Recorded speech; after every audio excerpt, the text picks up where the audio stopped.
I want to be a junkie when I grow up.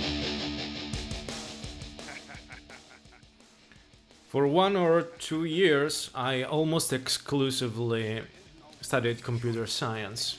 I stayed back at the home of a friend with benefit that I had at the time while I was studying for my computer science degree.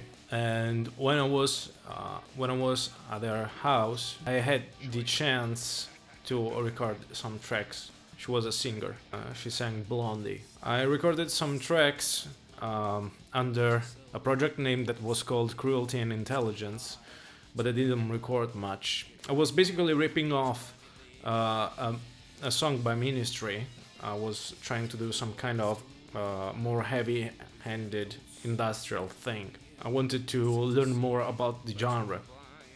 And I also recorded some other tracks that were a mix of death and roll, Swedish band Entombed that I loved a lot when I was a teenager, and Napalm Death. Yeah, pretty light stuff. But I couldn't sing back then because I had no car, and Urbino is basically a little town on top of a mountain. My friend with benefits was in Pesaro instead, which is a much bigger city. So most of the things that I recorded were without vocals because I couldn't scream my lungs out. I tried to record something at a rehearsal, but it was really not practical enough. I also didn't have much time because I had to study programming basically. I am particularly proud of the song Fresh Air, even though the vocals aren't really that good there. And I understood that making music like Nine Inch Nails isn't really that difficult. You just need to use many different kinds of instruments and know something about composition, basically.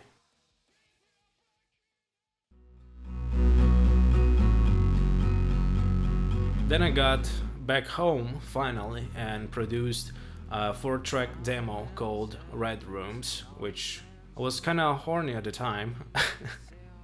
I was all for occasional sex. What a strange time.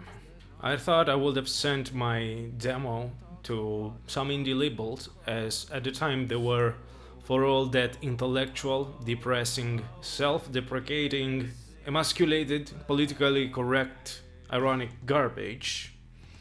So I basically sent this demo, and one of the lyrics was about fucking their girlfriends when they weren't looking. Can't do music thinking about having success. I basically start shitting on the audience. That's it. It's got to be authentic, else it's worth shit. So it was basically self-sabotage. I try to make art, and it's not it doesn't come from a higher calling, from the spirit, the soul, a physiological need that you have as a creative person. Then it's shit, and you recognize this kind of shit. Listen to it on the radio every day. You know what I'm talking about. They only pass fucking Queen on the radio. Just stop it already. Just stop. So the production suffered as I had to do everything by myself, and I didn't have much time at my disposal because I had to study other things. The following tracks are all the stuff that I recorded back at the time.